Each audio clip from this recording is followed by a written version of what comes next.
हमारे खास कार्यक्रम में आप सभी का बहुत स्वागत है। आपके साथ मैं हूं नलिनी पांडे। अतीक आतंक और उसके गुनाहों की गवाही। आज अतीक गैंग के तमाम राज बेपर्दा होंगे। अतीक के 5 गुर्गों ने जो गवाही दी है उसका एक एक राज आपके सामने हम रखेंगे। बताएंगे शाइस्ता से लेकर डॉक्टर अखलाक तक का कब क्या रोल रहा। लेकिन उससे पहले देखिए, जिस माफिया की माफियागिरी निकल गई उसके फेवर में कौन रीलबाजी करके हवा बना रहा है। कौन है जो अतीक के आतंक को जिंदा रखना चाहता है और क्या अब अतीक तिहाड़ में दिहाड़ी करेगा।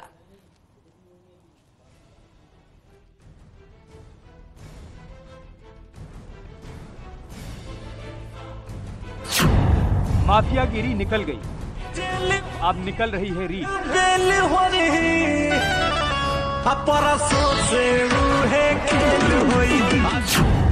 जेल में माफिया, सोशल मीडिया पर शोबाजी। अतीक के आतंक को कौन रखना चाहता है बरकरार। ये माफिया अतीक अहमद के रील्स हैं, जिन्हें इंस्टाग्राम पर उमर अतीक 7392 नाम के अकाउंट से अपलोड किया जा रहा है। जरा सुनिए इन रील्स से माफिया को कैसे राहत का मरहम लगाने का भ्रम पैदा किया जा रहा है। बता दो यार, मौत ने मेरी परवरिश की है। इन्हीं में से एक रील अतीक के बेटे उमर को लेकर भी है, जिसके बोल हैं, आज जेल हुई कल बेल हुई। आज जेल हुई कल बेल हुई, परसों से। लेकिन कौन बताए, अब खेल हुई, खेल हो गया है। अब माफिया बाहर नहीं आने वाला, बल्कि उसकी जेल बदलने वाली है। आज जेल हुई कल बेल हुई, परसों से है खेल हुई। आज जेल हुई कल बेल हुई, परसों से। कौन माफिया को एक करने की बात कर रहा है। कौन चाहता है कि अतीक का आतंक जिंदा रहे। कौन सारे अपराधियों को साथ लाना चाहता है। सवाल का जवाब है उमर अतीक, यानी अतीक का बेटा, और वही इस अकाउंट को चलाता रहा है। लेकिन अब ताजे वीडियोस किसने अपलोड किए ये कोई नहीं जानता।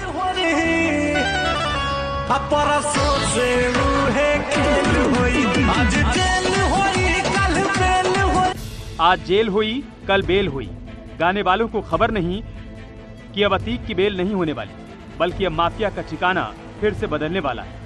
अब अतीक तिहाड़ में दिहाड़ी करेगा, भैंस चराएगा, झाड़ू लगाएगा, अपने किए पर आंसू बहाएगा। क्योंकि एक गोपनीय रिपोर्ट के आधार पर अतीक की जेल बदलने की तैयारी है।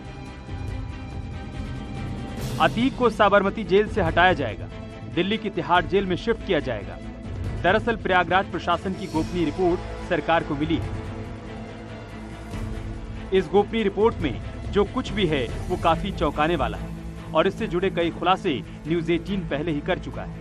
माफिया अतीक अहमद की जेल बदली जा सकती है। माफिया अतीक अहमद को अब अहमदाबाद की साबरमती जेल से दिल्ली के तिहाड़ जेल में शिफ्ट किया जा सकता है। प्रयागराज के प्रशासनिक अमले ने यूपी सरकार को रिपोर्ट सौंपी है और साबरमती जेल में उसकी गतिविधियों की जानकारी दी है। उमेश पाल शूट आउट कांड के बाद जिस तरह से यह बात सामने आई थी कि अतीक अहमद जेल में फोन का इस्तेमाल करता था, इसके साथ साथ वहां पर वो दरबार लगाता था, हुक्का पार्टी होती थी और शुक्रवार को जुमे के दिन वहां पर बिरयानी वो बांटता था। तो इन तमाम बातों के सामने आने के बाद जब यूपी के सरकारी अमले ने राज्य सरकार को जानकारी दी है। और दरअसल अतीक की जेल बदलने के पीछे सबसे बड़ा कारण है वहां मिलने वाली सुविधाएं।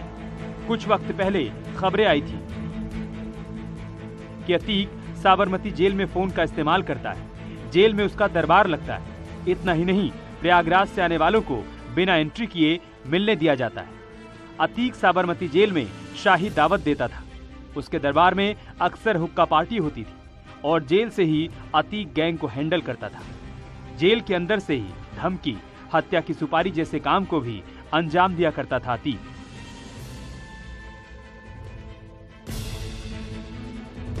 जब इन बातों की पुष्टि अतीक के गुर्गों से पूछताछ में हुई तो प्रयागराज प्रशासन के कान खड़े हो गए, जिसके बाद एक गोपनीय रिपोर्ट तैयार की गई, जिसके आधार पर यूपी सरकार माफिया अतीक की जेल बदलने का विचार कर रही है। दरअसल 3 जून 2019 को अतीक नैनी सेंट्रल जेल से साबरमती जेल में शिफ्ट किया गया था। कोर्ट के आदेश पर अतीक अहमद की जेल बदली गई थी। अगर अतीक को तिहाड़ में शिफ्ट किया जाता है तो एक बार फिर कोर्ट की अनुमति जरूरी होगी। राज्य सरकार ने इस जानकारी के आधार पर अब राज्य सरकार सुप्रीम कोर्ट में अर्जी दाखिल करने की तैयारी कर रही है और सुप्रीम कोर्ट से अनुरोध करेगी कि साबरमती जेल से अतीक अहमद को तिहाड़ जेल में शिफ्ट किया जाए ताकि उसके तमाम क्रियाकलापों पर पाबंदी लगाई जा सके और उस पर शिकंजा कसा जा सके। माना यह जा रहा है कि तिहाड़ जेल भेजने के बाद एक बार सरकार यह कोशिश करेगी कि इस मामले में आगे चलकर यूपी भी अतीक अहमद को लाया जाए और उमेश पाल शूटआउट कांड में पूछताछ जारी रखी जा सके। माना यह भी जा रहा है कि एक बार यूपी के जेल में आने के बाद अतीक अहमद को यूपी में ही रखा जाएगा। प्रशासन की तैयारी है कि उमेश पाल शूटआउट कांड के बाद अतीक वापस साबरमती न जाए, बल्कि उसे तिहाड़ जेल में शिफ्ट किया जाए। वहीं दूसरी तरफ अतीक अहमद को घेरने के लिए उसके साढ़ू के भाई जिशान ने भी अपनी पैरवी तेज कर दी। जिशान ने अतीक पर 31 दिसंबर 2021 को 5 करोड़ की रंगदारी का मामला दर्ज कराया था। करेली थाने में आईपीसी की धारा 147, 148, 149 और 323 के साथ ही 504, 307 और 308 जैसी धाराओं में केस दर्ज किया गया। मामले में अतीक का बेटा अली भी आरोपी है। अली ने 30 जुलाई 2022 को जिला कोर्ट में सरेंडर किया था। अब जिशान उर्फ जानू ने अतीक से खुद की जान को खतरा बताते हुए इस दुर्दांत अपराधी पर और कड़ी कार्रवाई की मांग की है। दरवाजा लगा हुआ है और वहाँ से गाय हुई बंधी थी, बस उधर से जेसीबी लेके आए, बस तोड़ना शुरू कर दिया। उसके बाद तोड़ने लगे जो है, और उधर कबूतर पला था, उसके बाद तोड़ने लगे। जरा से हम लोगों ने वीडियो बनाने की कोशिश की है तो बोले कि क्या कर रहे हैं हम लोग, का पुलिस को दिखाएंगे। बस उतने में सर मारपीट चालू होने लगा। हाँ, उसके बाद में फिर जानू भाई को किसी तरह आ गए तो पुलिस लेके आए, तो फिर भाग गए, फिर नई गाड़ी लेके जा पाए, फिर पकड़ गए जो है। दरअसल ये मामला करीब 2 साल पुराना है, जब अतीक के इशारे पर उसके बेटे अली ने जिशान के घर पर जेसीबी से हमला किया था और जमीन पर कब्जे की कोशिश की गई और जमीन छोड़ने के बदले 5 करोड़ की रंगदारी की मांग की गई थी।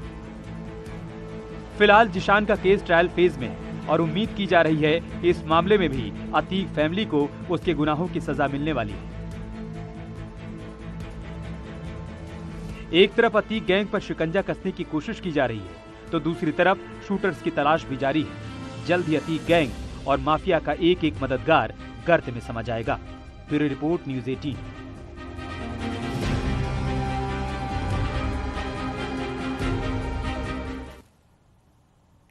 तो अतीक गैंग जिसके किरदार भी परिवार का हिस्सा है, जिसके प्लानिंग की जिम्मेदारी बेगम संभाल रही थी, तो साथ ही फंडिंग संभाल रहा था बहनोई, और माफिया की बहन ने गुड्डू मुस्लिम को पनाह देने का कर्ज अदा किया था, फर्ज अदा किया था। देखिए किस किरदार का और क्या रोल रहा है उमेश पाल शूटआउट में। रिपोर्ट देखें।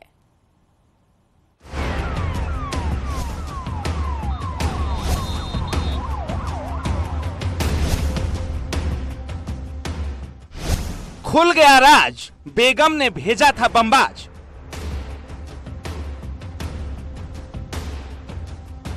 बीवी ने शूटर संभाले, बहन ने शरण दी।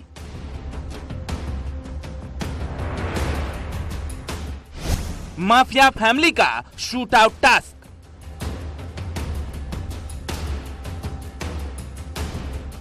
उमेश पाल शूट आउट की सूत्रधार शाइस्ता अब भी पुलिस की गिरफ्त से बाहर है, लेकिन एक एक कर उसका हर राज अब बाहर आ रहा है।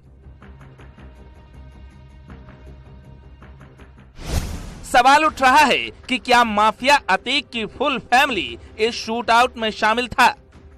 जवाब है हाँ। अब तक के सबूत अतीक फैमिली के एक एक शख्स को कटघरे में खड़ा कर रहे हैं। कल मेरठ से आए गुड्डू मुस्लिम के सीसीटीवी ने साफ कर दिया कि अतीक का बहनोई भी इस खेल में शामिल था। तो आइए समझते हैं माफिया फैमिली के किस किरदार ने शूट आउट में क्या रोल निभाया। शाइस्ता परवीन सूत्रधार, डॉक्टर अखलाक फंडिंग, आयशा बहन, शूटर्स को छिपाना। जेल में बंद अतीक और अशरफ के बाद इन्हीं 3 किरदारों ने उमेश पाल मर्डर केस में सबसे अहम रोल निभाया। दावा है कि शाइस्ता ने पूरी प्लानिंग को मंजूरी दी। मेरठ में डॉक्टर अखलाक के घर साजिश रची गई। अतीक के इशारे पर शाइस्ता, अखलाक, असद, गुड्डू मुस्लिम की भूमिका फिक्स की गई। पूरे ऑपरेशन की कमान गुड्डू मुस्लिम के हाथ थी। इसके अलावा 2 अन्य करीबी रिश्तेदार भी इस प्लानिंग का हिस्सा रहे। लेकिन शूटर्स से भी खतरनाक किरदार निभाया शाइस्ता परवीन ने, जिसने शूटर्स को काम सौंपा और दूसरे किरदारों तक जरूरी फंडिंग पहुंचाई। जिसके बाद शाइस्ता के इशारे पर शाहरुख ने असद को राइफल दी, जबकि असद ने शूट आउट को अपने हाथों अंजाम दिया। वहीं गुड्डू बमबाज पूरे ऑपरेशन को लीड करने की जिम्मेदारी संभाले था। यानी अतीक के इशारे पर लेडी डॉन शाइस्ता ने ऐसा प्लान बनाया कि यूपी के सबसे बड़े शूट आउट को अंजाम दे डाला गया और शूटर्स आज तक नहीं पकड़े गए। Umesh Pal shoot out case में माफिया अतीक अहमद की पत्नी शाइस्ता परवीन भी नामजद अभियुक्त हैं। धूमनगंज थाने में उसके खिलाफ FIR दर्ज है और फरार है। इसके अलावा अतीक अहमद के बहनोई डॉक्टर अखलाक के घर पर भी जो मीटिंगें हुई उसके बारे में भी शाइस्ता को जानकारी थी और शाइस्ता तमाम इस पूरे मामले को, इस शूट आउट कांड को हैंडल कर रही थी। तो कुल मिलाकर इसमें शाइस्ता परवीन की जो भूमिका है वो बेहद शातिराना है और अब पुलिस शाइस्ता परवीन की सरगर्मी से तलाश कर रही है। माफिया की बेगम शूट आउट के बाद से फरार है, तलाश जारी है, लेकिन डॉन का बहनोई पुलिस के शिकंजे में आ चुका है। अखलाक के घर से जो सुराग मिले हैं वो हैरान करने वाले हैं, तो जांच को इन सबूतों से नई दिशा भी मिलेगी। प्रयागराज का उमेश पाल हत्याकांड के तार अब मेरठ से जुड़ चुके हैं। अखलाक को पहले ही पुलिस ने गिरफ्तार कर लिया है, जिसके बाद अब एक CCTV वीडियो भी वायरल हो रहा है। ये अखलाक का वही घर है जहां का CCTV वीडियो वायरल हो रहा है जहां गुड्डू मुस्लिम आया था और यही वो इसी घर के अंदर अखलाक से मिला था। यही दोनों ने साथ बैठकर चाय नाश्ता हुआ और उसके बाद गुड्डू मुस्लिम फरार हो गया। यानी पूरी तरीके से अखलाक पर आरोप है कि गुड्डू मुस्लिम को उसने शरण दी, उसको आर्थिक मदद मुहैया कराई और तमाम वो चीजें प्रोवाइड कराई जो गुड्डू मुस्लिम चाहता था। दरअसल डॉक्टर अखलाक की पत्नी और अतीक की बहन आयशा को गुड्डू मुस्लिम को छिपाने की जिम्मेदारी मिली थी। यही वजह थी कि शूट आउट के बाद गुड्डू मुस्लिम मेरठ में आयशा और अखलाक के घर पहुंचा था। उधर अतीक के एक रिश्तेदार वकील की भूमिका भी संदिग्ध नजर आ रही है, जिसको लेकर पुलिस जांच में जुटी है। सवाल यह है कि इन सूत्रधारों पर पुलिस की अगली कार्रवाई क्या होगी। Bureau report, news 18।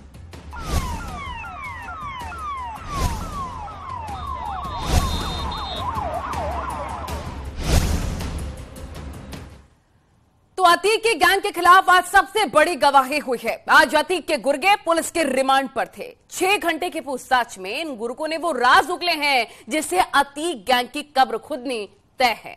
देखिए अतीक के भरोसेमंद गुर्गों ने पुलिस के सामने क्या कुछ राज उगले, रिपोर्ट आपको दिखाते हैं।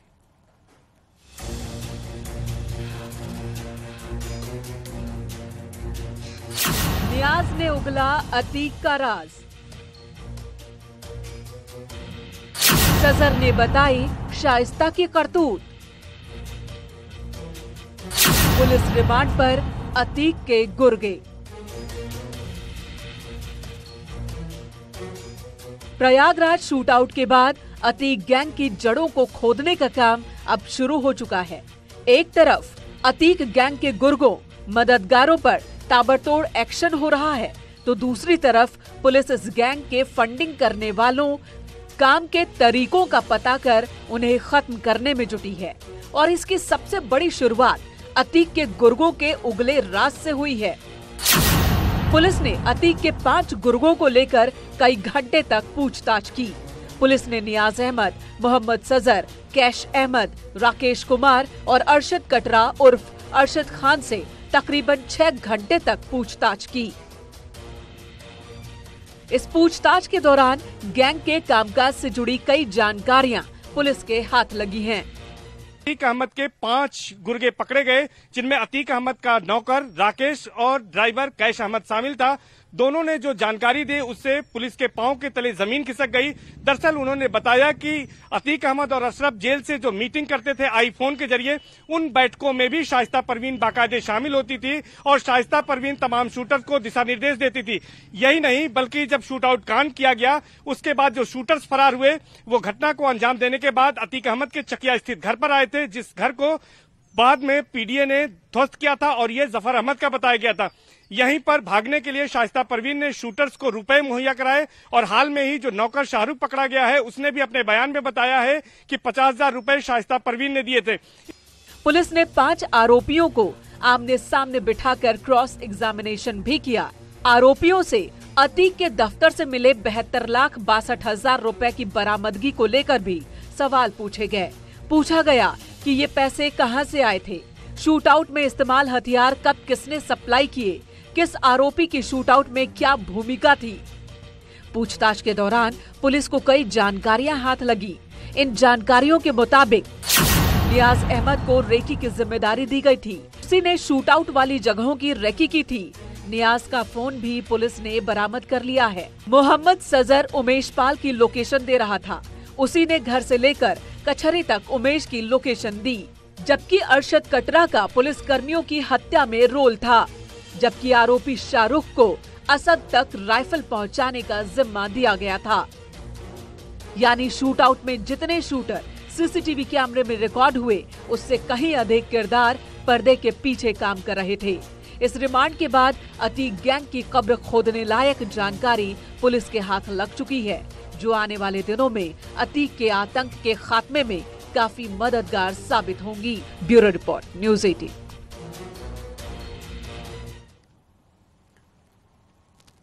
और इन सब के बीच एक बड़ी खबर आपको बता दें, उमेश पाल शूटआउट से जुड़ी ये बड़ी खबर है। 5 आरोपियों की पुलिस रिमांड खत्म हो चुकी है और 6 घंटे तक पुलिस ने पूछताछ की है। आरोपियों ने कई राज उगले हैं, सूत्र ऐसा बता रखे हैं। अतीक पर चौंकाने वाली जानकारी सामने आई है। सूत्रों के हवाले से ये बड़ी खबर, आमने सामने बिठाकर पूछताछ की गई है।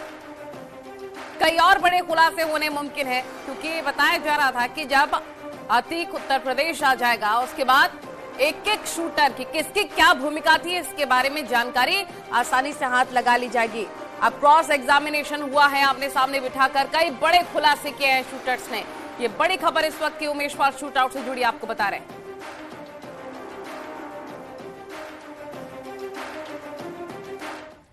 खबरें और भी है, लेकिन यहां पर वक्त एक छोटे से ब्रेक का।